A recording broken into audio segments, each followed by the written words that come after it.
ಬ್ರಹ್ಮಾವರ ಪೊಲೀಸರಿಂದ ಮಹೇಶ್ ತಿಮ್ಮಾರೋಡಿ ಅರೆಸ್ಟ್. ಬ್ರಹ್ಮಾವರ ಠಾಣೆಯಲ್ಲಿ ತಿಮ್ಮಾರೋಡಿಯ ವಿಚಾರಣೆಯಾಗ್ತಾ ಇದೆ.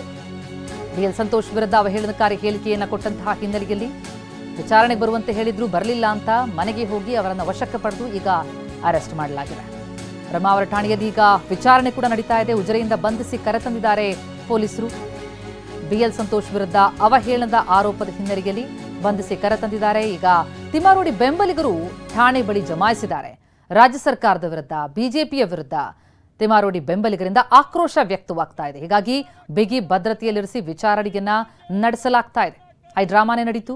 ತಿಮ್ಮಾರೋಡಿ ಅವರ ನಿವಾಸಕ್ಕೆ ಹೋದಂತಹ ಸಂದರ್ಭದಲ್ಲಿ ನಾವೇ ಅವರನ್ನ ಕರ್ಕೊಂಡು ಬರ್ತೀವಿ ಅಂತ ವಕೀಲರು ತಿಳಿಸಿದ್ರು. ಆದರೆ ವಿಚಾರಣೆಗೆ ಬರುವಂತೆ ತಿಳಿಸಿದ್ರು ಕೂಡ ಬರಲಿಲ್ಲ ಅನ್ನುವಂತಹ ಹಿನ್ನೆಲೆಯಲ್ಲಿ ಅವರನ್ನ ಪೊಲೀಸರೇ ವಶಕ್ಕೆ ಪಡೆದು ಈಗ ಠಾಣೆಗೆ ಕರೆತಂದು ವಿಚಾರಣೆಯನ್ನು ನಡೆಸ್ತಾ ಇದ್ದಾರೆ.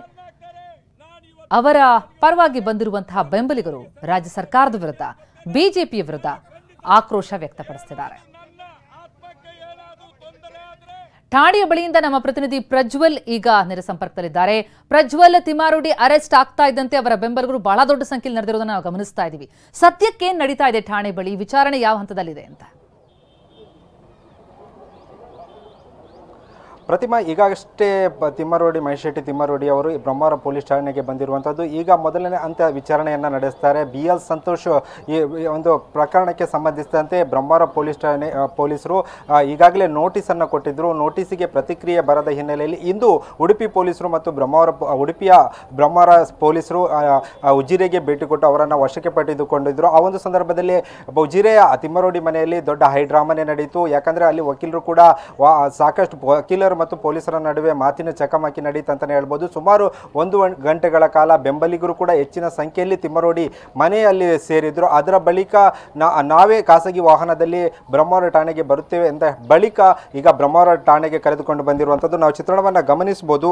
ಈಗ ಬ್ರಹ್ಮಾವರ ಪೊಲೀಸ್ ಠಾಣೆಯ ಎರಡೂ ಬದಿಗಳಲ್ಲಿ, ಅಂದರೆ ಅದರ ಮುಂಭಾಗದಲ್ಲಿ ಮತ್ತು ಹಿಂಬದಿಯಲ್ಲಿ ಕೂಡ ಬಿಗಿ ಪೊಲೀಸ್ ಬಂದೋಬಸ್ತನ್ನು ನಿಯೋಜನೆ ಮಾಡಿರುವಂಥದ್ದು. ಯಾಕಂದರೆ ಹೆಚ್ಚಿನ ಸಂಖ್ಯೆಯಲ್ಲಿ ಮಹೇಶ್ ಶೆಟ್ಟಿ ತಿಮ್ಮಾರೋಡಿ ಒಂದು ಬೆಂಬಲಿಗರು ಬರುವ ಹಿನ್ನೆಲೆಯಲ್ಲಿ ಎರಡೂ ಕಡೆಗಳಲ್ಲಿ ಪೊಲೀಸ್ ಬಂದೋಬಸ್ತ್ ಮಾಡಿರುವಂಥದ್ದು. ಇನ್ನೂ ಪಕ್ಕದ ಜಿಲ್ಲೆಯಿಂದಲೂ ಕೂಡ ಪೊಲೀಸರನ್ನು ನಿಯೋಜನೆ ಮಾಡುವಂಥ ಸಾಧ್ಯತೆ ಇರುವಂಥದ್ದು. ಯಾಕಂದರೆ ಈಗಾಗಲೇ ವಶಕ್ಕೆ ಒಂದು ಬಂಧನವಾಗಿದೆ ಎಂಬ ಮಾಹಿತಿಯನ್ನು ಕೂಡ ಈಗ ಪೊಲೀಸರು ಖಚಿತಪಡಿಸಿರುವಂಥದ್ದು. ಈಗ ಮೊದಲನೇ ಹಂತ ವಿಚಾರಣೆಯನ್ನು ನಡೆಸಿದ್ದಾರೆ. ಅದರ ಬಳಿಕ ನ್ಯಾಯಾಲಯಕ್ಕೆ ಹಾಜರುಪಡಿಸುವ ಎಲ್ಲ ಸಾಧ್ಯತೆಗಳಿರುವಂಥದ್ದು. ಈಗ ಇದೇ ಒಂದು ಬ್ರಹ್ಮಾವರ ಪೊಲೀಸ್ ಠಾಣೆಯಲ್ಲಿ ವಿಚಾರಣೆಯನ್ನು ನಡೆಸುತ್ತಿರುವಂಥದ್ದು. ಅಂದರೆ ಬಿಎಲ್ ಸಂತೋಷ್ ಪ್ರಕರಣಕ್ಕೆ ಸಂಬಂಧಿಸಿದಂತೆ ಹಿಂದೆ ಉಡುಪಿ ಪೊಲೀಸರು 2 ನೋಟಿಸನ್ನು ಕೊಟ್ಟಿದ್ದರು. ಆ ಒಂದು ಸಂದರ್ಭದಲ್ಲಿ ಯಾವುದೇ ಪ್ರತಿಕ್ರಿಯೆ ಬರದ ಹಿನ್ನೆಲೆಯಲ್ಲಿ ಇದು ಉಡುಪಿ ಪೊಲೀಸರು ಹೋಗಿರುವಂಥದ್ದು. ಇದಕ್ಕೆ ಸಂಬಂಧಿಸಿದಂತೆ ಉಡುಪಿಯ SP ಆಗಿರುವಂಥ ಹರಿರಾಮ್ ಶಂಕರ್ ಕೂಡ ಸ್ಪಷ್ಟಪಡಿಸಿರುವಂಥದ್ದು.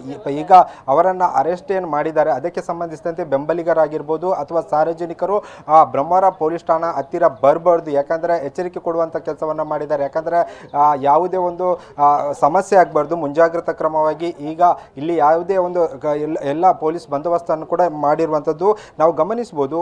ಅಂದರೆ ಸುಮಾರು 100 ಮೀಟರ್ ದೂರದಲ್ಲಿಯೇ ಒಂದು ಬ್ಯಾರಿಗೇಟನ್ನು ಅಳವಡಿಕೆಯನ್ನು ಮಾಡಿ ಯಾರನ್ನು ಕೂಡ ಸಾರ್ವಜನಿಕರನ್ನು ಈ ಒಂದು ಬ್ರಹ್ಮಾವರ ಪೊಲೀಸ್ ಠಾಣೆಯ ಕಡೆಗೆ ಬಿಡ್ತಾ ಇಲ್ಲ. ಮತ್ತೊಂದು ಕಡೆಯಲ್ಲಿ ಭಾರಿ ಸಂಖ್ಯೆಯಲ್ಲಿ ಮಹೇಶ್ ಶೆಟ್ಟಿ ತಿಮ್ಮಾರೋಡಿಯ ಒಂದು ಬೆಂಬಲಿಗರು ಕೂಡ ಹೆಚ್ಚಿನ ಸಂಖ್ಯೆಯಲ್ಲಿ ಸೇರಿಕೊಂಡು ಅವರ ಪರ ಜಯಘೋಷವನ್ನು ಕೂಡ ಕೂಗ್ತಿರುವಂಥದ್ದು. ಈ ನಿಟ್ಟಿನಲ್ಲಿ ಈಗ ಅಂದರೆ ಬ್ರಹ್ಮಾವರ ಪೊಲೀಸ್ ಠಾಣೆಯಲ್ಲಿ ಈಗ ಪೊಲೀಸರು, ಉಡುಪಿ ಪೊಲೀಸರು ಈ ಒಂದು ಪ್ರಕರಣಕ್ಕೆ ಸಂಬಂಧಿಸಿದಂತೆ ವಿಚಾರಣೆಯನ್ನು ಮಾಡ್ತಿದ್ದಾರೆ.